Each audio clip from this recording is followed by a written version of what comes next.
picking a new hero in the table, it's expected to be bloody as hell. Yeah, that's true. Can he make it work though? Can he make this work? Question is though, where do you put the Mincetar? Do you put him roam? Do you put him XP? And then you play glue pos 4, create a pos 5? Like, there's still a lot of playing room for Smart Omega. Yeah. Oh, But yeah. it's kind of hard because you are playing against a lineup with a catch that can take you down. Yeah, and at the same time, there's no really synergy if you talk about Mincitar Oh, and Kadita definitely. together. So it's as if they will act alone, act Yeah. individually with the contrast of this. If Mikoy is to use this Mincitar, so maybe an XP lane is a better option for them. So we could see now Smart Omega, by the way, to focus on this pos for mages or pos for heroes against the Sanji, which is actually nice because they have. Or in totality, there are 5 bans actually for pos for heroes. Although we might see the Gushon. Oh, Yeah. from Sanji. From Yeah, that's right. Sanji. There's The a Gushon, possibility. Gushon the Kaja, right? Julian. Yeah, the mid lane hero pool for Echo here is something that still has to be respected by Omega. It's a notion of a pool for Yeah, Sanji. it's an ocean. They're up against some rough waves though from a Kadita. Oh, we did mention earlier, Omega needed some form of rough waves Yeah, on their gameplay. But this is the literal sense. yeah, they took Rough that waves. literally. Literally Which- rough waves. Yeah, which again still goes into our idea of what we wanted to see from Omega in Oh, yeah. terms of they still have a lineup that can pick off. You guys mentioned that they don't necessarily have like the best synergy. However, they do have great individual capability. Yep. The guerrilla style warfare for Omega is still possible. We have to talk more about this Mincetar. If you were not able to watch the playoffs of MPL Indonesia, Psychots of Evo's Legends was an absolute monster with this Yep. hero in the Spam XP that. lane.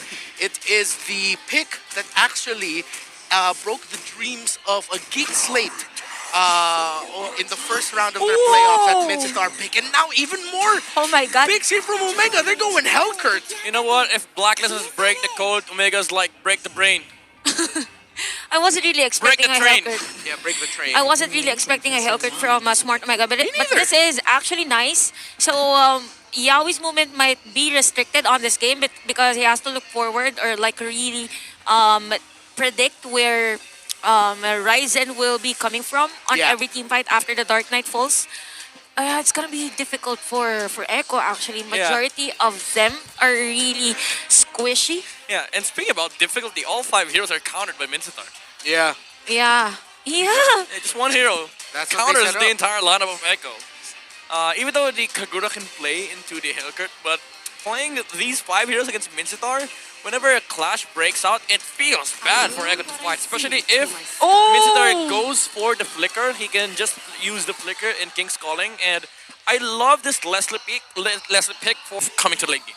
Well, actually, this is a nice hero for Smart Omega. Again, the ultimate snipe can be used as a vision. Yeah. When Leslie was part of the... There was a time that Leslie has been picked totally on every ranked games. Yeah. And the edge for that is after you... If you are to go for the double laning, you can Yeah. use the ultimate snipe even on the middle lane just to pursue a team fight Yeah. on the middle, then go back to the lane. So this is a nice call for Pakbet and Etomax. And when we say crazy, this is a crazy draft actually. yeah, and I'm glad that you actually brought that up earlier when we were setting up the story of the series. Wherein, if you're gonna expect craziness, it's gonna be coming from a team like Omega. And Chantel, we got it.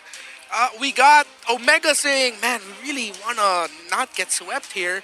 Want to force a game 3, potentially win this. You know what? Let's just throw it out there. Let's bring out our aces." Yeah. And they brought out hella aces, a Leslie, a yeah. Kadita in the mid, a Mincetar. And I A I like it, because you picked up the Leslie. We talk about when she got popularized. Omega was the first team to do so. They were the first team to pick up the Leslie last season. Oh, it yeah. happened Right. it happened Yeah. in playoffs. They were up against Yuzong, which was weird. Yeah. But in this game, I think it's more forgivable, even though there's still catch. Yep. But again, you have to go back to the aforementioned problem of Echo, which is they are completely countered by just a single hero on the side of Smart Omega. So the King's Calling is going to be really crucial here. Yeah, definitely. Again, the placement, the timing, as much as possible, has to be perfect if you're up against Echo. So for Echo right now, since that is one problem for them, a good option could be to force out the ultimate as much as possible. Oh yeah. Same with the Cult Altar earlier Similar against to game Tom. one, yeah. Yep.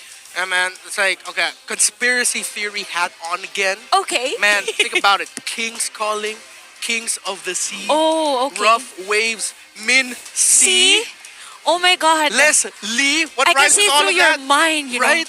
So this might be game 3. It's like, For the kings, former kings of the sea. sea. Gentlemen, 3 analysts, 10 IQ. Well, 3 for each. 3 for each, and the remaining IQ walked away. Hey man, again, conspiracy I mean, theory. we get to have fun. You know, it's yeah, not all conspiracy about theory. nerding out when you have 3 analysts at the Yeah, desk. because like we already nerded out, guys. Yeah. Like, give us these moments to have fun. to have fun, just as how Omega had so much fun with how they drafted this game Yep. number 2. Actually, this type of the draft might be a double-edged sword for the side of Omega, knowing that for Omega, yes, they've been known to pull up heroes or pull up heroes that could surprise their enemy team. But the thing here is, it's not every day that we see these 3 new heroes Yeah. to be in an exact team. So for Omega, they really have to pull this off. We are expected to see Ryzen just to jungle as much as possible, have that Dark Knight Falls just to zone out the players during an objective. And what I really like is Benny Cutie was forced to use the Purify spell. yeah. And it's a bit difficult if you are a carry and you are using Purify because your movement is a bit restricted. Yeah, it's super defensive in a way that the carry is not able to fully utilize the strength of the hero, and he cannot play super aggressive. But given the given the right circumstance, this is still a carry that Omega needs to deal with. Albeit, again, the main problem here is that Miko is on the Mincetar, which you did mention that Echo can force out, but it has something that you have to do Yep. for the side of Orcas. In Smart Omega, they have, I would say they have the much higher tempo right now compared to game number 1, and up against Echo, they have the chance of taking over, especially with how Benny Cutie is positioned in this game, because he is going to have to play that defensive form of carry, and this Leslie can pop off because at the mid stages of the game, Omega this time around can actually fight back. Yeah, actually, and even the visions that we've been mentioning about, there is also a vision. But we heard that flicker from Keller, so he is aware that there are many players from Echo on that side. And look at that! Oh, Ryzen with the ultimate, the lights are out. Yaoi has been used, has been killed off with the retribution coming out from Ryzen. So that means Omega gets first blood, but Echo will have control over Yep. the turtle. And Ryzen didn't even bother going to that area, as they know that Echo will have this turtle for free. Oh, However, Luis being gone on by Sanford, almost falling down to critical HP, and Carltes is here to cure the turtle. Again, the King's Calling hasn't been used. Echo cannot fight anymore. They're going to be happy with what they have. Even though Omega tried to go for the contest, Echo still has gotten themselves the turtle. look at the changes from Omega's side. Actually, they are on the lead after that. They are in the lead in terms of positioning on the turtle objective. Now for Echo, they are aware that the retribution has been used by Ryzen, as to why they forced Omega to be on that turtle pit and at the same time use their skills. So we see right now that for Echo, they are slowly getting that pace that it want, and even Kelra is forced to go for a tower hug on the top lane. So even Cartesi is really on par against Ryzen, who in an instant, we heard that. Retribution battle between Carl Dizzy and Ryzen. I believe Carl Dizzy was the one who was able to take it. So it does put some form of pressure on the resources of Smart Omega. But again, this lineup can fight. So I think for Smart Omega, it's not gonna matter that much. But Yaoi with the Divine Judgment on the Miko, shutting off that King's Calling. But Miko actually was able to pull off the ultimate before he died. So they get the return kill on Carl Tizzy. That was actually a fast King's Calling counter for Miko, but a nice play for Echo. They're really aware that they really have to force Miko to be not part of the team fight as much as possible. The placing of King's Calling is not for the upper hand of Omega. Okay, we saw that Recall plus on a sticker. 4K. This is one of the quickest finger pull I've ever seen in MLBB. Like recall, the recall was fast. The recall alone was fast, and with sticker, ugh. Recall, stickers, tradings, fast fingers. This is going to be a game we're going to be seeing a lot of that. Calculated are still these two teams, but again, both of them have the potential to just surprise, play fast, strike fast, get on out of there. But so far, what we've been seeing is when one team strikes fast, they just bump heads right now, and that's what a lot of us like to see here. Yep. At one point, though, these two teams just have to be much more calculated in terms of what trade they're going to get. The last one, Carl Teasy fell. So because of that, his jungler rotation is a bit off right now. Yep. Omega have the positional advantage for this turtle, but good sense that Yawi did this. He pulled back the turtle for Echo. Okay, we can see the position now for Echo. Even Amico is there for the vision for Smart Omega. Yawi with a flicker in Divine Judgment, and here comes the vengeance coming out from the Arlo with a final slash. The waves are there. Caltizia, however, was able to secure the turtle, but double kill already is on Ryzen. Luis trying to get away from the carry, but Benecuti will follow up, and he gets the glue kill, but Ryzen is still on the front line without any form of jump. Benecuti gets the double kill. Okay. Wow. Just when we thought that Omega is on the lead in terms of that initiation, it was King's Calling, then flicker in for Miko plus a hook with that spear. Now for Omega, the trade is that they were able to secure a turret on the bottom lane, but same goes with Benecuti on the top lane. Now Echo with that nice counter engage against Omega when Ryzen was part of the team fight, they are still on the lead in terms of gold. Now looking at the gold, again, there is a level gap between Benecuti and even Kelra on this game. Level gap. I mean, so even the gold here is definitely on Benecuti side, but wait on Easy. the middle lane. King's Calling has been laid he out. just walked on out of that. With the ultimate is there with the umbrella. They were able to take out the Kadita, and Benecuti deals the damage needed to take out the Mincitar. Finals slash coming out from the Arlot. Ryzen is able to get away, however, but Sanji goes in. He wants to take out a Hellcurt. Easy with a Thorn Rose onto Louise. They're able to take out the Hellcurt, and Louise is able to get out, but Echo has gotten what they came for, the kill onto the Hellcurt. Chantel, Midnight, all of that happened because Carl Teasy crip walked out of a King's Calling. Yeah. He just walked on right out of it. Omega thought they had a pick off, and Echo were right there for the counter initiation, and they committed the play even more, Chantel. Yeah, actually for the King's Calling, the main purpose of the ultimate is to stop the rapidness of Echo, but at the same time, Echo is fully aware of that. So on those moments wherein there is a King's Calling, they just move away on the ultimate and at the same time push forward to another play. So Echo right now is playing wisely against Omega, and Omega, it's as if again they are going back to that reacting on how Echo plays. So it is it is a bit difficult for them. Even Keller, yes, he hasn't been targeted here by Echo, but his movement has been limited, not the usual Kelra that we see. Yeah, and you know what else I noticed?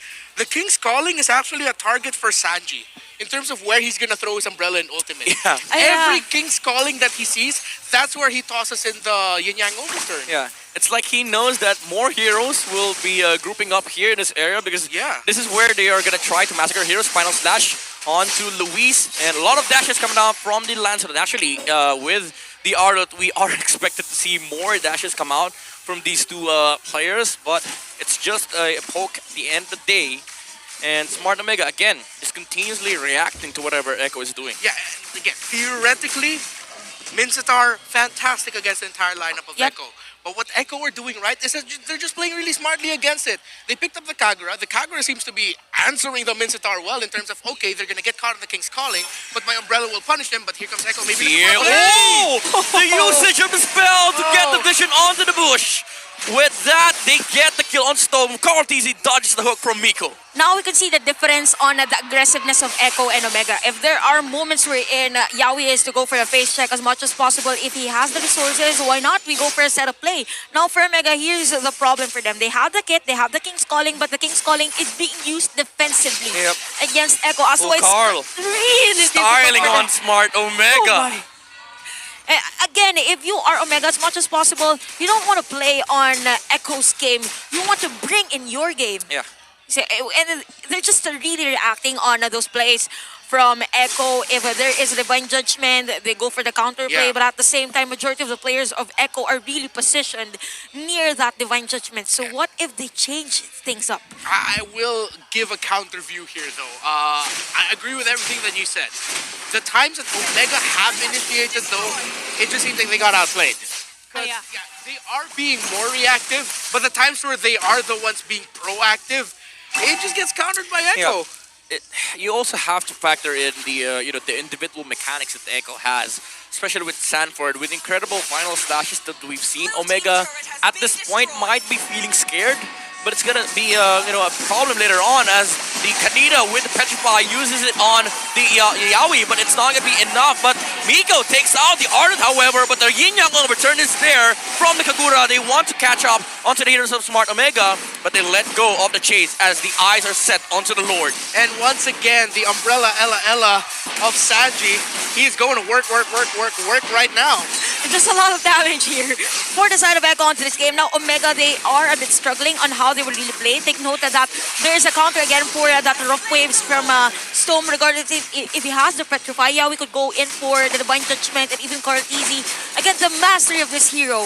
Who would doubt that? If you are Carl Easy, those punctures and every dashes against Omega is really deadly against Omega. Now looking at the itemization, so this is an item. If you are a carry, that you're just ready for blood. You have 3 items. You have for the movement speed. You even have for the attack speed. So we might as well see that damage against Luis, which is supposed to be Final slash. attacking hero. Final slash with Sanford. Yaoi with the pull. The hook was there coming out from Miko, but Yaoi is able to flicker out. Luis, however, has to get out with the flicker. And the splitlet is going to be over. Sanford with the vengeance and another puncture coming out from Carl DZ. Oh, the hook was there from Miko, but Carl DZ was able to puncture out. Again, the mechanics from the Orcas are definitely showing up here against Smart Omega. Who would have thought Kagura was the answer to a Mincetar? Yeah, just the umbrella. It's as if Sanji has been thinking that the King's Calling is the range, the whole range of the Yin Yang overturn. So for Omega right now, one crucial factor for them on this Lord or possible pushes from Echo on the inhibitor is there's no really clearing of minion wave type of heroes.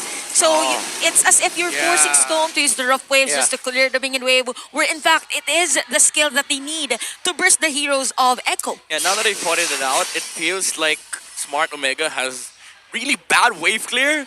So if ever they're put in a position wherein they have to defend against Echo, aside from the fact that you have to worry about flickers coming out from Arlott and Kaja, it also feels just weird defending against Echo because you also have to worry about minions.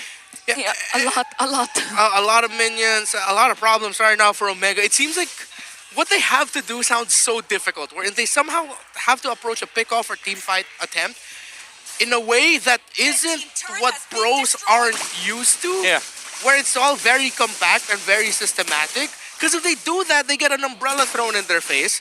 But if they go, let's say, theoretically, Miko gets a hook pull, a delayed entry by the other members of Omega away from the roamer, because Sanji always throws his umbrella to where Miko is. See, even just trying to describe it already sounds so complicated to do for Omega.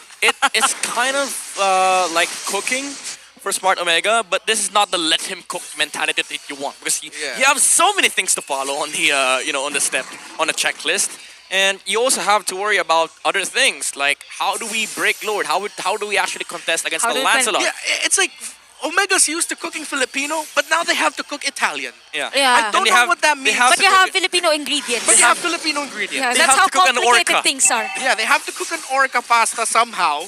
But how can they do it? Wait, there's an orca pasta? No, there isn't. That is the main never problem. be. Okay. That is the never main be. problem. Yeah. That is the main problem, It right? does not exist. Yeah, and they have to go Oh, up Yaoi. against... Yaoi. Oh, with the split, the dodge from Luis is there, and the hook connects from Miko. The King's Calling has been laid out, but Echo is able to run away. It is just Kaja that died. Sanford was able to get out with a flicker, and Carl DZ, however, Oh my God. punctures through so many heroes, and he was able to get out, and Bandit Cutie comes in for the finisher. What? The Storm! Cutie has it in the bag, yo!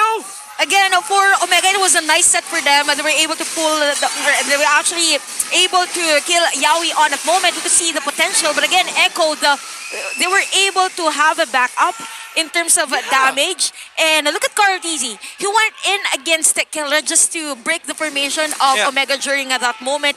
And there's no doubt that even Cutie is just there dealing damage, doing the free hit against Omega, as to why even Omega can't withstand the damage that he has on this almost full item. Yeah. Literally, going towards that movement speed, attack speed type of item. It's a hybrid Lancelot, you know, with you see War Axe, Counter Strike, and then three tank items. It is a hybrid Lancelot, and even Omega was not expecting that. They were like, wait, why is there a Lancelot here? Why is there damage on this Lancelot as well?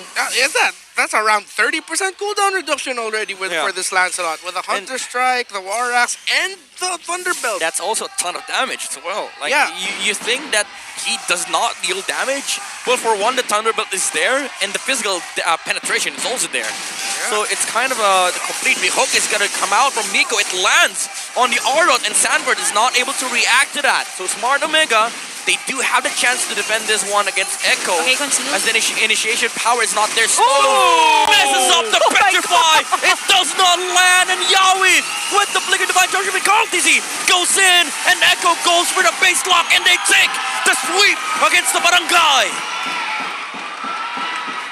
And the drums of war have overshadowed and drowned out the sounds of hope for a victory in Barangay Omega as the reigning world champions, louder, and look at Yawi, prouder right now. There's your clippable moment. Classic. Snipe, Ikel, Zekiled. There's your clippable moment right there. Classic Yawi, I might say. Classic Yawi. Vintage Yawi. Vintage Yawi. And again, Echo has been playing really well throughout the series. The adjustment in terms of the heroes, and at the same time, even on that last moment, I wasn't expecting a Stone to be they're hugging it out. They're hugging it out. Hug it out. See? It's all part of the game. Yeah, It's all part of the game. This is friendly competition, and I love the spirits. The taunts are there, but also the respect from Echo, the current world champions, towards the ex-Kings of Seas. Well, we got it. We got craziness, and we got something that we did not expect.